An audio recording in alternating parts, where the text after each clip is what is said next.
de esfuerzo, cada grano, cada arena construyó este pueblo con su gente, su cultura, por un mañana mejor. Otro mundo y es posible como un manantial, la conciencia del futuro. Entreguemos la energía, Bolivia es nuestra nación. Hay una revolución en Sudamérica, hay una revolución en América Latina. Aquí en Caracas comenzó esta historia. Es necesario que el mundo lo vea y lo acepte, porque es una realidad que no va a cambiar.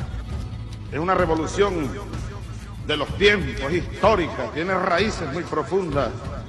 Hoy muero, dijo Tupac Katari, hoy muero, pero algún día regresaré hecho millones. Sabíamos, hermanas y hermanos, no estaba solo. Volveremos millones. Ahora somos millones, hermanas y hermanos. Te tapo tambe, penato san, tamo tocón poichin. Aguerridos ancestrales. Bolívar, Redpay Sucre, Mulco Zambe.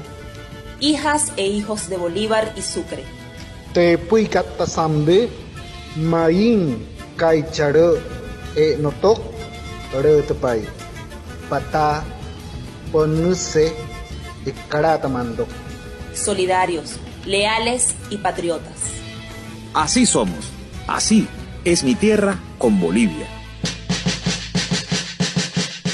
Continuamos nosotros en esta ocasión con el acontecer noticioso en nuestra amada Bolivia. Y para iniciar la comunicación lo hacemos apoyándonos en los acertados comentarios de nuestro compañero Gustavo Torrico. Un saludo a la América bella, morena, revolucionaria, digna, nuestra hermosa América Latina. Desde Bolivia, la hija predilecta del Libertador. El acontecer político acá se va manteniendo en el flote, en el escándalo que ha desatado la carta encontrada en el Ministerio de Defensa, la carta del general Terán, comandante de la Fuerza Aérea Boliviana durante el golpe de noviembre de 2019.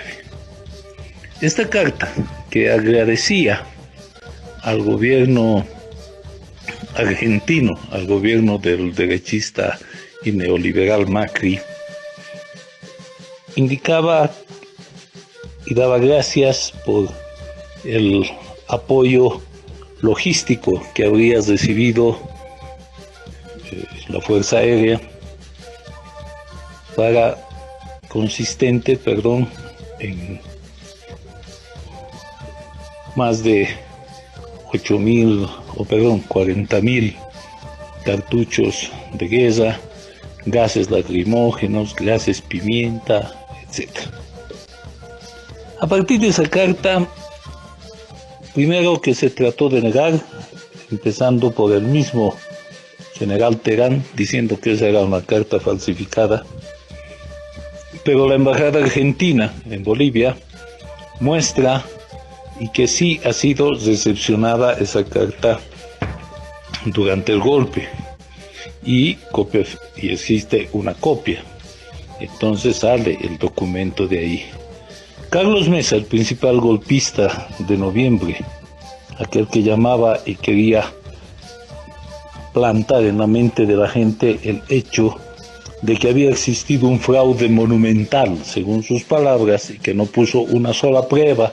Ya vamos casi a 2 años de este alzamiento y esta voz que llamó a defender el voto, que fue la orden para que inicie el golpe de Estado, la quema de los tribunales electorales, la quema de las casas de militantes del MAS, o por lo menos símbolos del MAS, como la casa de la hermana del señor presidente Evo Morales, la casa de nuestro ministro de Minería, don César Navazo, la casa del presidente de la Cámara de Diputados, don Víctor Borda, el apedreamiento, la persecución política, el encarcelamiento de algunos, el asilo de otros, la huida de otros, etc. Luego de esa carta se han venido desatando una serie de hechos. La Argentina investiga y resulta que no era solamente lo que había agradecido el general de Mazas en cuestión, sino más bien el hecho de que hay dos cargamentos.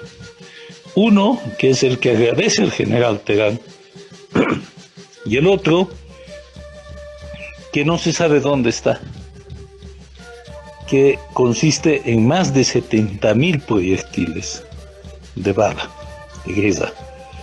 Y entonces la exministra de Seguridad del neoliberal Macri sale a decir que esas armas y esas balas habían sido disparadas como entrenamiento por el grupo de élite llamado Alacrán, que también llegó para ayudar en el golpe. Hoy se sabe que en declaraciones tomadas ante Fiscalía en la Argentina, miembros del grupo Alacrán dicen que ellos no dispararon un solo proyectil. Se ha encontrado una cantidad pequeña, camuflada en depósitos de la policía boliviana, en sacos que hablaban y decían documentaciones. Está a la vista que sí llegó ese material bélico, está a la vista, ya no pueden negar más, ya dejen de ser caraduras los fascistas de Bolivia, de insistir en que esto es una mentira o es un engaño del movimiento al socialismo. No me preocupa tanto si haya llegado y estuviera en manos de las Fuerzas Armadas, porque a la final el hecho sería una intromisión del gobierno argentino en temas y asuntos internos de Bolivia, y que para lo cual el presidente Fernández, al cual siempre le vamos a estar agradecidos por la cobertura y la protección que dio a nuestro presidente y a muchos de nuestros militantes en su país, él pidió disculpas al pueblo boliviano por esta intromisión, y obviamente que las aceptamos. Aquí hay dos problemas: la mitad de la carga que falta, entre los que están ametralladoras, pistolas automáticas, escopetas de repetición, que no llegó a las Fuerzas Armadas, no volvió a la Argentina, y entonces ¿dónde están? Entonces de esto podemos inferir que lo tiene los grupos fascistas y paramilitares que organizaron en esos tiempos para causar las masacres junto a los militares y los policías. Ese es un punto álgido de este tema. ¿Dónde está el armamento? Y el segundo es un hecho clarísimo que demuestra que la colaboración, como ellos dicen en este estado, la injerencia que hubo de la Argentina, muestra que el plan Cóndor 2.0 se estaba y se reorganizó a la final a partir del eje Argentina, Bolivia, Brasil, Ecuador, y sospechamos de Chile. Ese plan Cóndor 2.0, que lo denominamos hoy, queda a la vista, ya que las fuerzas argentinas el día 7 de noviembre, 3 días antes a la renuncia del presidente Morales, obligada renuncia, cabe aclarar el tema, ellos ya estaban allá haciendo la tramitación para el carguío y posterior envío a Bolivia. El embajador saliente de la Argentina, el que hizo todo este trámite, él dice que el día 10 habría mandado una carta a nuestra Cancillería. El día 10 ya no había canciller, el día 10 no había gobierno, pero él había mandado una carta para solicitar la autorización. Obviamente no ha habido. El día 12 se ha posesionado, después de haber asaltado el gobierno y es posesionada por la milicada, la señora Áñez, como presidente de facto. El 12 en la noche y el 12 a las 3 de la mañana estaba aterrizando el avión. Vale decir que si sacamos horas, porque aquí es importante la línea de tiempo que hay que determinar en el golpe de Estado. Entre Buenos Aires y La Paz son exactamente 8 horas de vuelo en un C-130. Lo que quiere decir que antes de que la señora Áñez termine su odisea sangrienta de asalto al poder, que fue entre las 8 y las 9 de la noche, mucho más antes de eso, ya el avión estaba volando con rumbo a La Paz. Lo que quiere decir que no autorizó nadie, porque hasta esa hora de las 9 de la noche y todavía más, casi a la medianoche, recién se estaban posesionando gabinete de la dictadura. Entonces no podía haber una autorización, no podía haber la mínima posibilidad de hacer una tramitación, porque Cancillería se encontraba cerrada, porque la institución pública no estaba funcionando, pero el avión llegó. Acá es responsabilidad del señor Terán, del general Terán, el mismo que le cerró y no permitió el aterrizaje del avión mexicano, el mismo que impidió el uso del avión presidencial por el aún todavía, hasta ese momento, presidente Evo Morales. El Plan Cóndor II se desató. Parte del golpe en la mesa de la conspiración en la Universidad Católica fue el embajador brasilero. Como siempre, los colonialistas de los españoles y la Unión Europea. Y junto, claro que sí, a los que siempre nos contaron la historia y eran los señores de la Iglesia Católica. No los católicos, porque ellos son una religión. La curia, los curas, los jerarcas de la Iglesia Católica que están todavía hoy conspirando en todas sus homilias dominicales. Han tenido la desfachatez en la última homilia dominical del obispo de Santa Cruz de decir que los colonos que van a buscar tierra son salvajes del demonio, o sea, que son parte del diablo. Hasta esos niveles que obviamente le habrán podido creer en su discurso en la colonia, hoy no. Entonces, esto es lo que está preocupando, les reiteramos, a la América Latina y al mundo entero a través de las ondas de Si es mi tierra. Armamento que ha quedado en manos de fascistas, un Plan Cóndor 2.2, 2.0 organizado, reedituado, siempre bajo el mando y el bastón de mando de los yanquis, y que va hoy golpeando a todos. Aprovechamos este mensaje para felicitar a nuestro hermano peruano Pedro Castillo por haber obtenido ahora oficialmente el mandato del territorio inca, nuestro hermano del Tahuantinsuyo. Felicidades al Perú, felicidades al pueblo digno y honesto del Perú desde Bolivia, sus hermanos. Un abrazo a toda América Latina. Y para continuar comunicando la actualidad boliviana, en esta ocasión contamos con nuestro compañero Gabriel Villalba, quien nos adentrará aún más en la información semanal. ¿Qué tal, mis amigos de la radio Causachuncoca? A través del programa Así es mi tierra, un saludo fraterno también a mi amigo Alejandro Díaz, que desde Venezuela hace posible esta transmisión para informar no solamente a el trópico de Cochabamba o Cochabamba como tal a través de la emisión de la Causachuncoca o a toda Bolivia, sino informar también a toda la patria grande a través de esta potente emisora.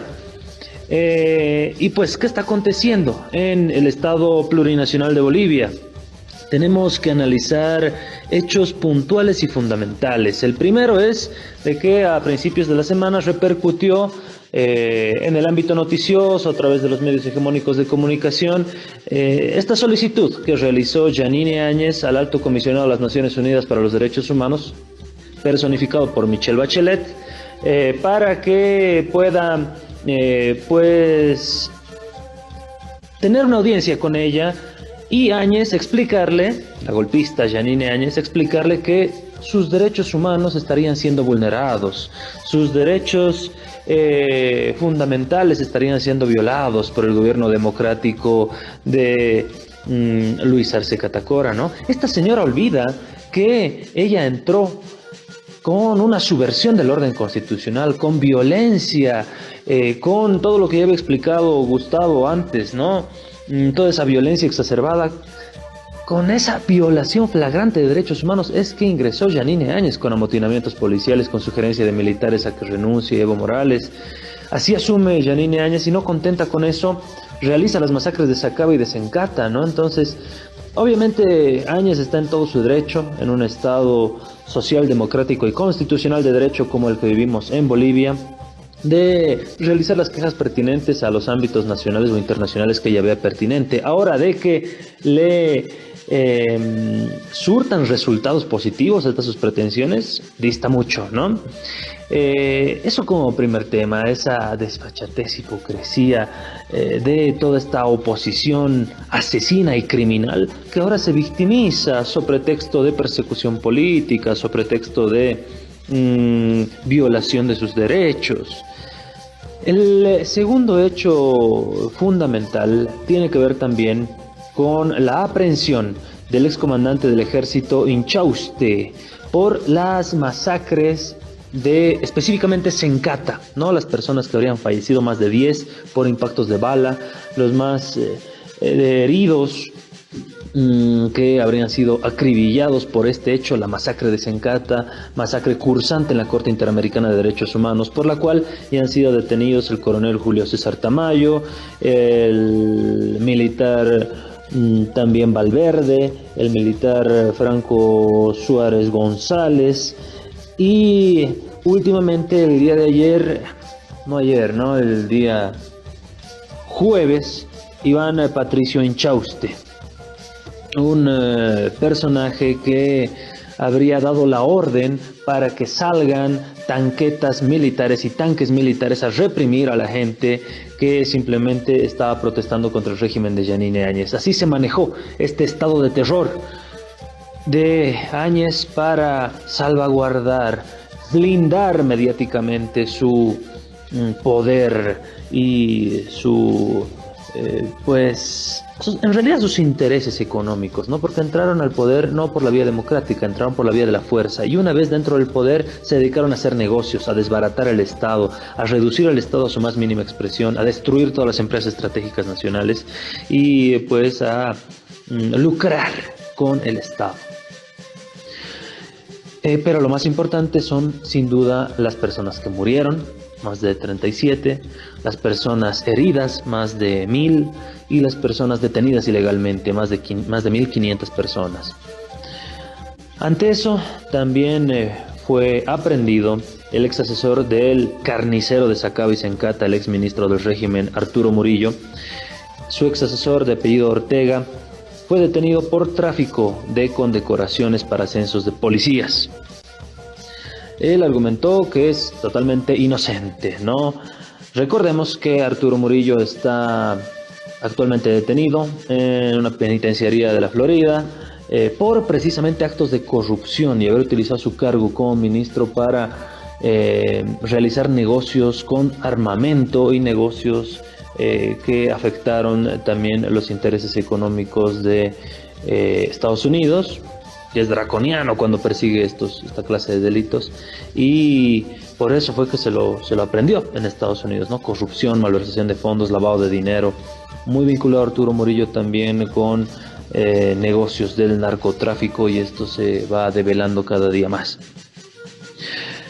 Por otro lado, tenemos también el informe del Grupo Interdisciplinario de Expertos Independientes de la CIDH, informe que ya se encuentra en Bolivia, pero se tendrá que hacer público, será público hasta el 5 de agosto aproximadamente.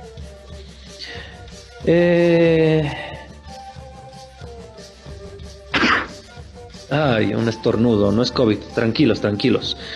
Ni es la nueva cepa que intentan desde los medios hegemónicos de comunicación aterrorizar a la gente, ¿no? Bueno, les hablaba del informe del Grupo Interdisciplinario de Expertos Independientes, que será público el 5 de agosto y que va a develar todas las acciones que se habrían cometido durante las acciones violentas previas a la asunción de Yanine Áñez, previas al 12 de noviembre y posteriores al 12 de noviembre, para lo cual ya se tienen preparadas 4 proposiciones acusatorias de masacres sangrientas, porque Yanine Áñez realizó una cacería, persecución y matanza de partidarios del movimiento al socialismo, así como de líderes sociales de las organizaciones sociales, valga la redundancia, ¿no? A través de sus operarios, ministra de Comunicación, Roxana Lizárraga, ministro de Defensa, Luis Fernando López, ministro de Gobierno, Arturo Murillo Prijic, entre otros, muchos otros acólitos suyos.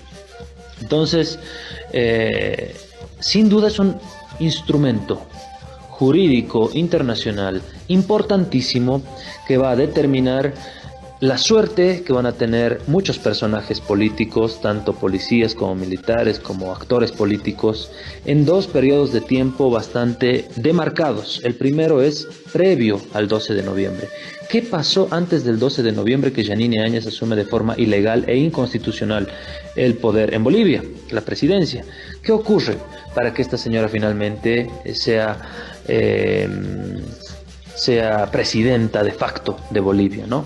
Han tenido que acontecer muchísimos hechos que este grupo interdisciplinario de expertos independientes también los va a explicar de forma detallada y técnica, porque acontecieron violaciones flagrantes a los derechos humanos, también persecución incluso a periodistas, actos de violencia exacerbada, estos grupos irregulares, Unión Juvenil Cruceñista, Resistencia Juvenil Cochala, los amotinamientos policiales, toda una suerte de acciones violentas que se gestaron previas al 12 de noviembre, es decir, el cómo llegaron a la casa de forma violenta, de forma ilegal, instaurando el terror en la población boliviana. Y la otra fecha es que pasó después del 12 de noviembre del 2019, es decir, que hicieron ya dentro de la casa, que hizo Yanine Áñez en ese periodo de mandataria de facto, ilegal e inconstitucional. Y ahí se adscriben las masacres de Sacaba, de Sencata, del Pedregal, de Caracara, por lo que tienen que existir responsables, porque tienen que existir reparación también a todas las víctimas y familias de las víctimas de estos hechos luctuosos. Ante eso debemos esperar y tener plena confianza en el Grupo Interdisciplinario de Expertos Independientes, pero también cierta duda porque es un órgano dependiente de la Organización de Estados Americanos, una organización de Estados Americanos que ha jugado un rol fundamental de gendarmería de Estados Unidos en el continente, ¿no? Entonces, mucho ojo ante todo esto. Sin más, me despido. Mi nombre es Gabriel Villalba Pérez. Nos encontramos en redes sociales. En el Facebook estoy como Gabriel Villalba Pérez. En mi página como Gabo Villalba. También les invito a visitar la página de el CENAC Bolivia. Y a también adquirir mi libro Poemas para la Liberación de la Mujer. En realidad es el primer libro impreso de los 3 que ya tengo como autor. El primero es este de poemas que articulan una serie de versos que los escribí a lo largo de años pasados. El segundo libro es ¿Qué es Diplomacia de los Pueblos?, disponible en Amazon. Y el tercer libro es Comunicación Política desde el Sur, prologado por Gabriela Rivadeneira de Ecuador. Un abrazo gigante, fraterno a todos ustedes. Les habló Gabriel Villalba. Me despido con un caluroso abrazo. Nos encontramos en futuras emisiones. Y en otras informaciones tenemos que esta semana arribó a Bolivia un nuevo lote de vacunas provenientes de China. Así lo informó el presidente Luis Arce, quien comunicó que llegaron al país 500.000 de vacunas contra la COVID-19. Este cargamento apalancará las labores de inmunización que se efectúan en todo el estado plurinacional de Bolivia. Palabra cumplida. Llegaron más vacunas a Bolivia. Una gestión eficiente a través del mecanismo COVAX permitió la llegada de más de 1 millón de vacunas Johnson & Johnson. En otro arribo al aeropuerto de Cochabamba y luego de una exitosa gestión con el gobierno de China, llegó un nuevo lote de vacunas Sinopharm. Con la llegada de estos nuevos lotes, la aplicación de vacunas está garantizada. Vacúnate. El gobierno nacional cumplió. Cumple con tu parte. Unidos contra el COVID. Vamos a salir adelante. Y el Ministerio de Economía ratificó las proyecciones de crecimiento económico en un mínimo de 4%, confiando en que las masivas campañas de vacunación contribuirán a lograr este objetivo. La apuesta es preservar la salud como única posibilidad de reactivar la economía. Si hemos traído un lote importante de vacunas, pruebas rápidas, medicamentos, y adicionalmente estamos invirtiendo las cantidades que estábamos citando, las condiciones están dadas para que la economía crezca en ese número del 4,4% que lo hemos establecido en nuestro programa fiscal financiero. Bolivia dispone de más de 2 millones de nuevas dosis de vacuna y hasta ahora se ha logrado inmunizar con las primeras dosis a más de 1/3 de la población vacunable, que superan los 7 millones de mayores de 18 años. Se mantiene la meta de inmunizar al 60% de la población hasta el próximo septiembre. Y en otras informaciones tenemos que desde el Estado se promueve la medicina tradicional, tanto dentro como fuera del país, como una alternativa para enfrentar diversos problemas de salud y a un precio mucho menor que la llamada farmacocientífica. Escuchemos más detalle en la voz de nuestro compañero Freddy Morales. Estas personas son médicos tradicionales, reconocidos oficialmente por el Estado boliviano. La mayoría son médicos callahuayas, una región rural del Altiplano de La Paz, famosa por sus curaciones con métodos naturales y tradicionales. Vinimos de los ancestrales, ¿no? De los abuelos, de los papás también, ¿no? Actualmente mi esposa también se dedica a eso.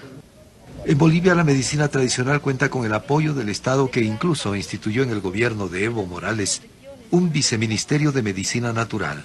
Hemos salido para promover la revalorización de nuestros saberes, el cariño y el respeto por nuestros saberes ancestrales y recordar que nuestra medicina está cerca de nosotros, crece cerca de nosotros, que la medicina ancestral, nuestras plantas, nuestro alimento sano, es el cariño que nos tiene la Madre Tierra. Estas ferias en barrios populares, promovidas por el Ministerio de Salud, exponen las medicinas elaboradas, en muchos casos, de forma artesanal. Tenemos el jarabe para la diabetes, que es para reducir la glicemia del azúcar, aumentar las defensas en el sistema inmunológico, a base de pata y cabra, taru y otras plantas medicinales. También tenemos el jarabe quemagrasa, ¿no? Y también estamos con el producto para el estrés, a base de valeriana, tilo, cedrón, otras plantas medicinales, que ayuda a que haya una buena oxigenación cerebral. Y tras la aparición de la pandemia, se requiere alivio para los pulmones. Estamos con el jarabe inaltos, que es a base de huira, propóleo, cardosanto, pino, miel y otras plantas medicinales, que ayuda a eliminar las flemitas para evitar y para prevenir lo que es la tos y para la tos también.